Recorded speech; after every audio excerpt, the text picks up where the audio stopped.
Hello, guys. Welcome to another podcast episode. And today things are looking a little bit different because I'm not going to be talking about any topic in particular, and I'm not going to be doing a recap of my week. I am going to start a little series where I read Reddit stories specifically about diet and nutrition and give my 2 cents as a dietitian. So a lot of my friends will know that I actually listen to a lot of podcasts where the presenters will read out Reddit stories and they'll chat amongst themselves and they'll give their 2 cents about the story and also give advice. And I absolutely love these. I think that those sort of Reddit questions that they're reading out and Reddit stories are probably going to be a little bit more unhinged than what you'll hear on here, but we'll see how we go. So I haven't really prepared that much, to be honest. So I'm just going to find some Reddit stories and I'm just going to start reading them out, and I'm just going to do things off the bat. I'm just going to wing it because you know what? That is what we do as dietitians in a consult. People ask us questions and we just have to use the knowledge base that we have and also the information that we have about that client. Obviously, I don't have all the information about these people that are writing into Reddit, and their questions may not be very detailed. So I'm obviously not going to give super specific advice. I'm going to give broad advice. But anyways, shall we get started? I'm kind of excited about this. So first one that has come up is, how do you eat healthy without tracking everything? So this person says, I'm trying to clean up my diet, but I don't want to log every bite forever. Tracking helped me learn portions, but it gets old fast. For people who don't track anymore, what habits actually stuck and kept things reasonable day to day? I really like this question because, to a certain extent, I think that tracking your macronutrients can definitely be really burdensome, and it definitely is a lot of effort. It does have a time and place, and myself as a dietitian, I never used to count my macros. I never used to track at all, but I have actually been tracking for probably about the past, I want to say like 9 months or so, and I really do like tracking because I was severely under eating previously. So it has definitely given me a lot of insight into what I need to top up. And I definitely need to top up carbohydrates quite often. So let's see what some of the advice that some of the other Reddit members, what are they called? Reddit readers, Reddit whatevers, have put down. So somebody said, I avoid anything that was made in a factory. I try to cover 2/3 to 3/4 of my dinner plate with vegetables.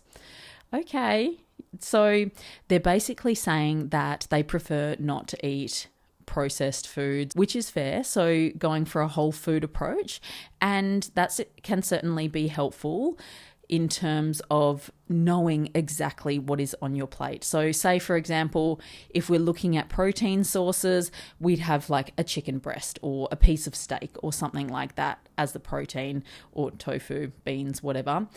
And then carbohydrates, potato, rice, and then in terms of the vegetables, always looking at least half of your plate as vegetables.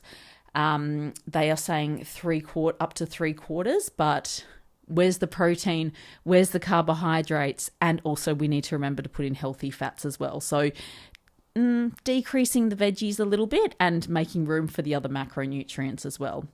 So another person has said, for me, I just created a list of food I can eat. It's about 15 items and I don't touch anything else. I wonder what's on their list. I only had to log my food for about a month and then it was all second nature and roughly ended at the calories I wanted daily as long as I stuck to these foods. 41 pounds down and been on this diet for 11 weeks. I essentially eat the same 6 meals every day on my work days and I just mess around with stuff on the weekends but keep within my list of food I can eat and still losing about 2 pounds per week. I don't drink anything but water and black coffee. No point of wasting calories on drinks. Lol. Yeah, that is a big lol.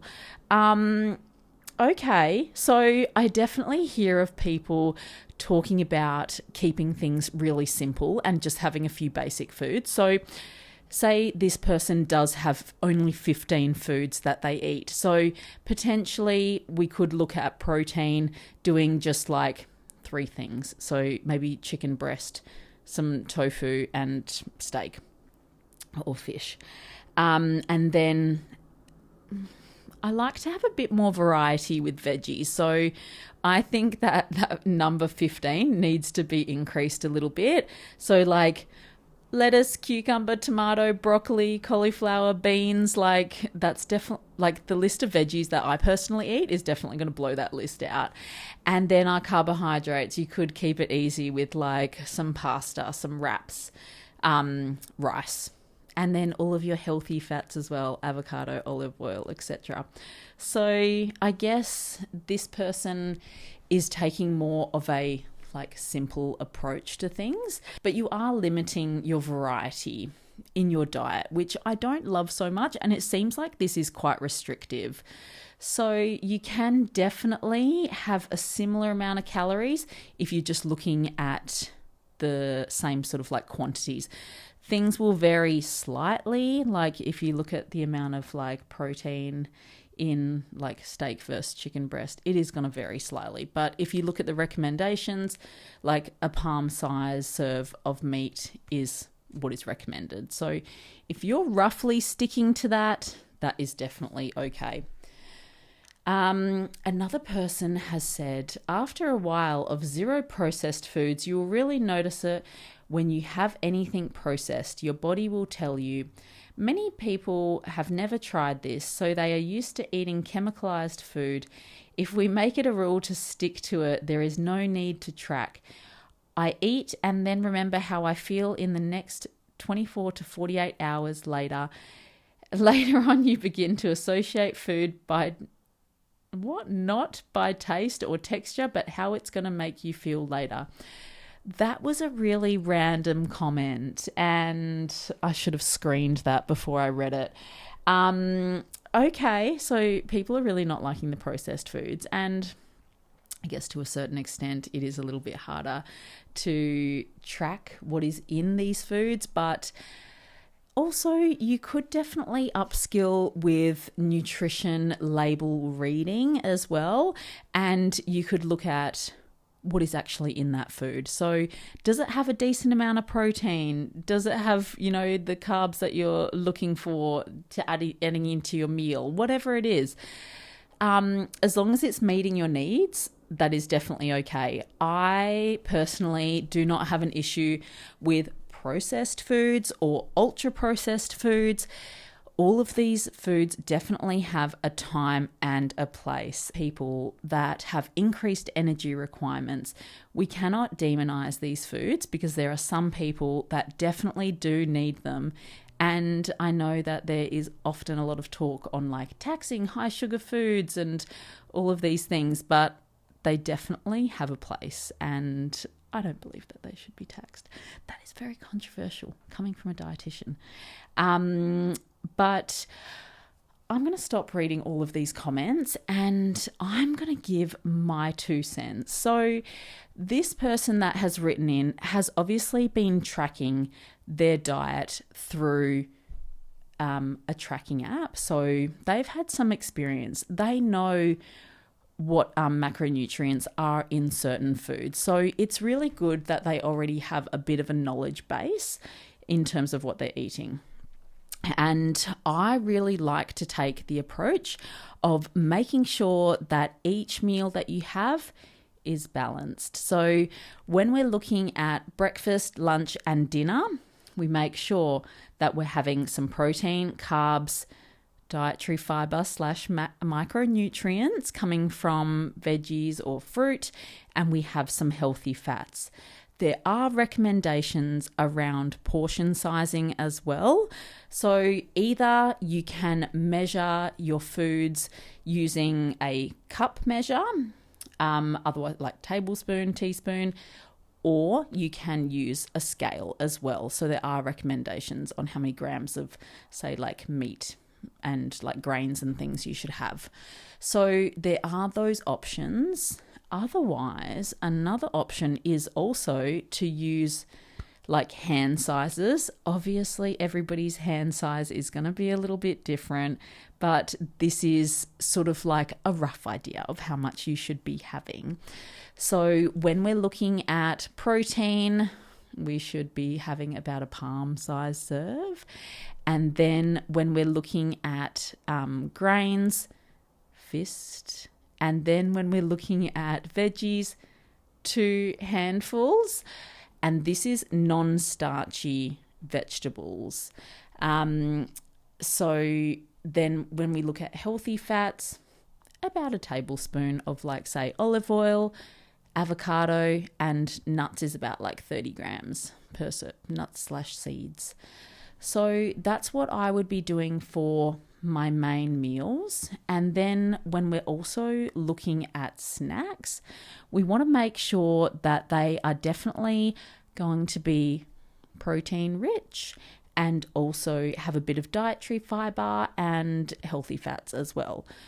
So my sort of perfect go-to snacks would be like a serve of yogurt with a little bit of fruit and maybe some muesli and some nuts as well.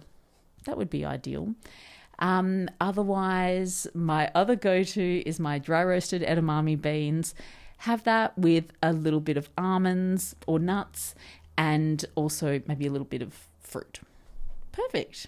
So even though we wouldn't be tracking anymore, you're still likely to get in enough protein, and also I would say make sure that you have a wide variety of fruits and vegetables as well, just so you're getting in enough micronutrients. So spread throughout the day, as long as you're having your balanced meals and also your protein rich / dietary fiber rich snacks, that is perfect.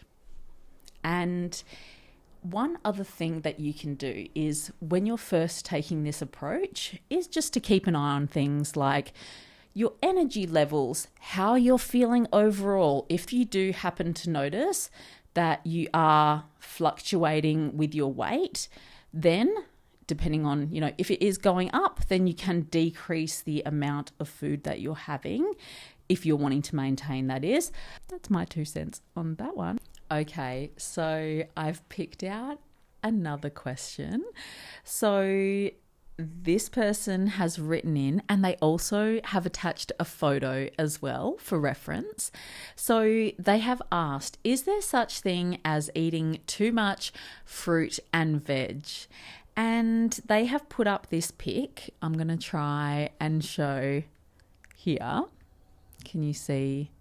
So in the top corner, we do have some veggies there, and then they also do have a bagel, which looks like it's got some cream cheese there, and then there's like a yogurt bowl that has some fruit in it, which looks like it's some grapes, mandarins, and also some banana, and some brown rice with some black beans and egg as well. And then they have also written a little bit more. They have said, this is what my lunch and breakfast looks like a lot of the time, minus the granola I'll put in with my breakfast when I get to eat it. I'm currently trying to shred a little fat as I need to weigh a certain amount for some things in a month's time. So trying to eat a little less calories than usual. Just hoping I'm not overdoing the fruit and veg. So there is another Reddit person that has put in, you're overdoing the carbs and not nearly enough protein, but that's just me. No, other than that, other than some early GI distress, you can't overdo vegetables. You can potentially overdo fruits if they impact your insulin or blood sugar too much. I dump the bagel and add some more protein. You should probably count your calories for a few days to ensure you're in a calorie deficit. If that was my breakfast and lunch, I would not be. Use an app to count the calories. And then the person has also responded saying, thanks, I'll try to limit the carbs, but when I'm training, I feel a little drained without them. Oh my God. I do a lot of high intensity training for context. So I'm regularly burning 750 to 1500 active calories, I'd say 4 to 5 days of the week. I do try to consume extra protein via my dinners, which usually contain a decent amount of chicken and stuff. And the person has responded, from my guess, your breakfast and lunch are probably 120 to 150 grams of carbs. You shouldn't be suffering. And then the person has responded again saying the bagel isn't a permanent spot in my lunch and I'll only eat it if I'm planning on a big training day. Maybe I'll try switching that out for some more eggs or something high in protein. Thanks. Oh, somebody has written, don't listen to that person. If you do high intensity exercise, you need carbs. One bagel wouldn't even be bad in a regular breakfast. The person has gotten a bit upset and said, I never said the bagel was bad, for fuck's sake.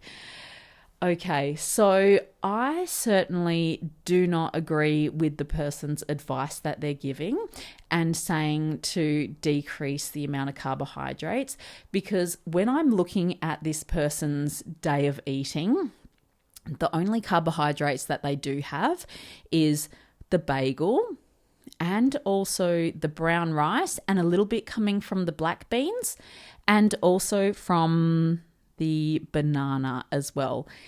This person has also said that they do a lot of high intensity training, so it's really good to have that additional bit of information. They definitely do need more carbohydrates, and this is something that I notice a lot of people forget about. They often are very focused on protein, just like this person responding in this Reddit post. So they're saying, swap out the carbs for protein, but that is certainly not the right advice. I would say this person definitely isn't eating enough protein, because all I can see here is the yogurt that has a bit of protein, but also there's only a picture of the yogurt.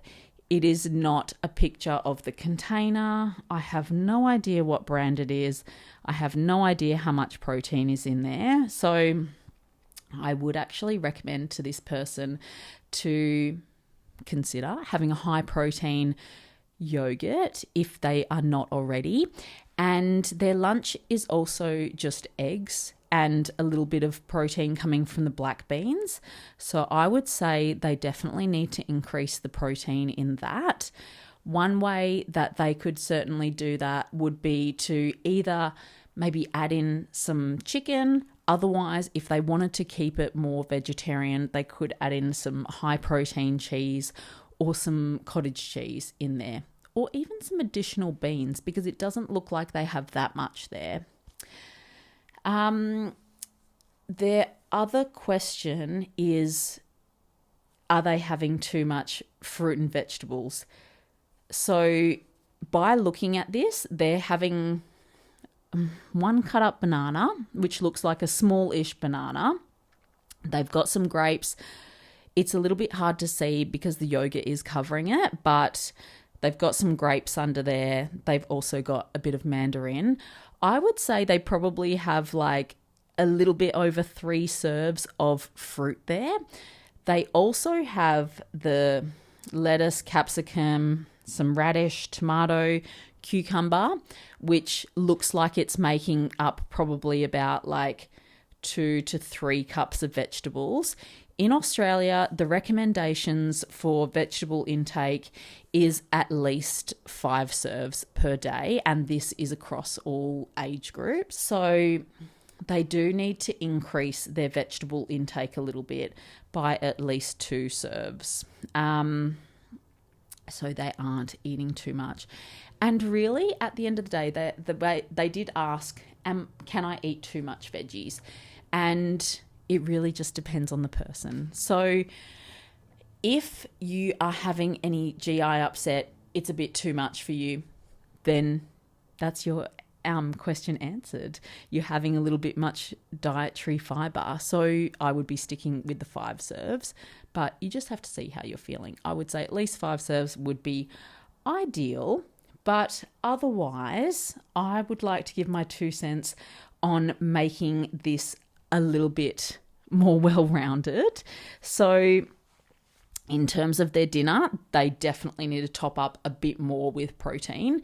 So adding whatever they would like, whatever protein source, with maybe those 2 extra serves of vegetables and another carbohydrate source.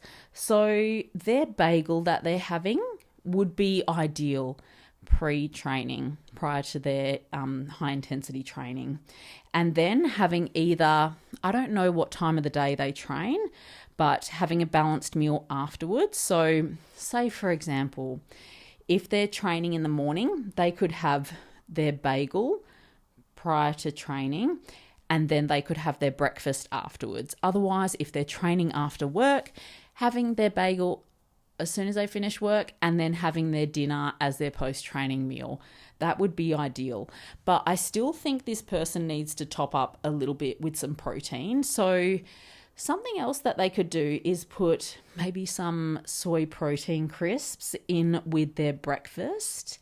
That would increase the protein a lot. So you don't need a lot of these soy protein crisps to bump up the protein. And where's their snacks? They don't have any snacks in here.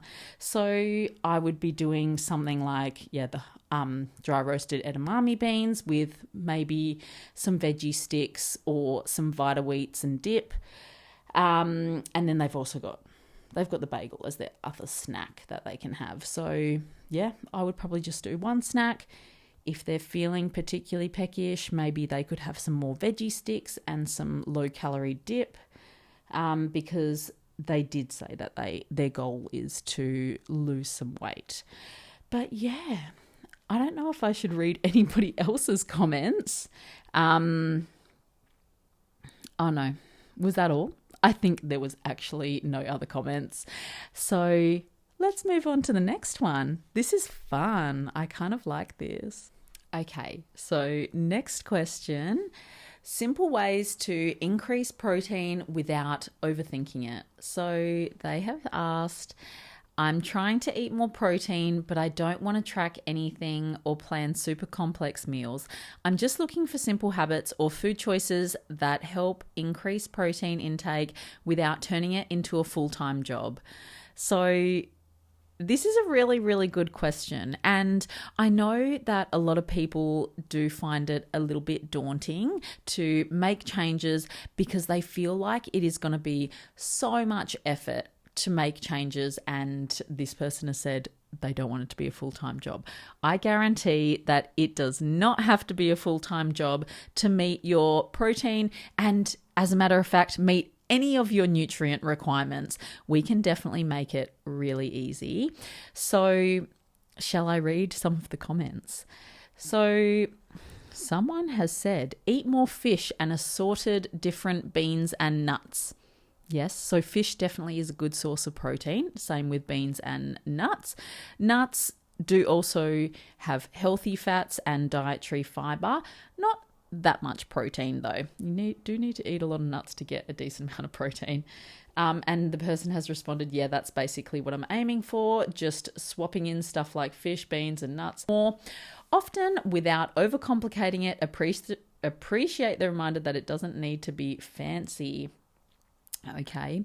And then somebody else has said protein shakes, particularly ready to drink ones, are going to be the easiest way to get more protein in quickly and in between meals.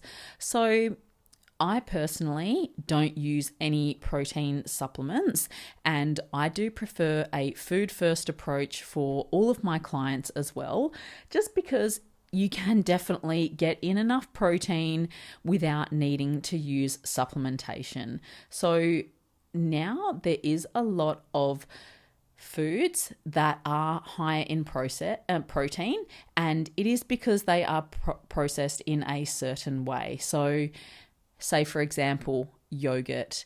So the high protein yogurts that are on the market now are really high in protein, and they are low in fat as well.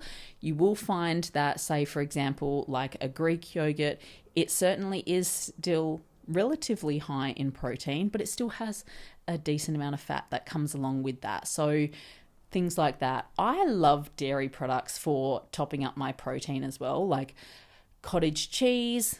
I do love milk as well. I do certainly use a lot of high-low milk and also high protein cheese too. So I'm going to give my 2 cents about what I would recommend for this person. So they don't want it to be a full-time job. So I would be opting for really convenient sources of protein. So say, for example, for breakfast, the high protein yogurt that I mentioned, if you pair that with some soy protein crisps, some fruit, and some granola, perfect. That is a perfect balanced meal, and you're going to be getting in a decent amount of protein. As long as you're having a decent serving size. So for yogurt, I would say 1 cup, that is the recommendation, or about 200 grams. And then for lunch, making sure that you have a serve of protein there, whatever it is. This person has already mentioned that they do add fish and beans. So for the fish, I would be recommending about 120 grams raw weight of the fish, white fish, or otherwise an oily fish as well. And if they're incorporating beans in, just have a look on the nutrition label to see what the protein content is of the beans, and then have a serving size that is appropriate for you. So there is definitely a difference in the protein content amongst different beans. So you will see that beans certainly don't have as much protein for a similar sort of volume as like an animal-based protein. So just be conscious of that. You can't have like, say, if you're having a 120 gram serving of fish, you can't just have a 120 gram serving of beans and expect that it's the same amount of protein. You need to have a little bit more. Otherwise, you can pair it with something else that is high in protein. So maybe you could make like a nice little bowl of like some brown rice for your carbs, have some beans, have some cottage cheese, which is high in protein, and have all of your veggies and maybe some avocado. That would be a good balanced meal, and you're getting the protein from cottage cheese and the beans. Perfect. Otherwise, just making sure that you do have that balanced meal for lunch and dinner. And in between, topping up with the high protein snacks as well. So some of the ones that I mentioned previously, like the dry roasted edamame beans. Otherwise, you can have the high protein cheese with some crackers. You can have some yogurt as well. There is a few options. What else has this person said? Otherwise, more convenient stuff for protein. So you could even do like a roast chicken from Woolies or Coles, and you could just pick the chicken off that.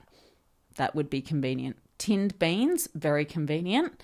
Also like pre-packaged, like shredded chicken, otherwise tinned tuna as well. These are all very convenient options for protein that you can simply add into meals.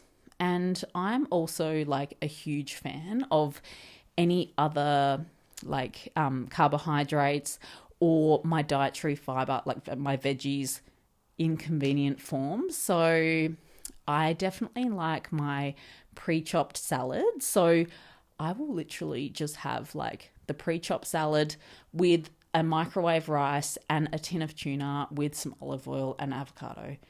That is a perfect balanced meal. So this person definitely doesn't need to turn their goal of increasing the amount of protein that they want to get in their diet into a full-time job. Does not need to be the case. And I hope that I have made things sound a little bit more simple. Obviously, you need to take into account what is right for you. And I think these are really basic, simple things that anybody can do to balance their diet.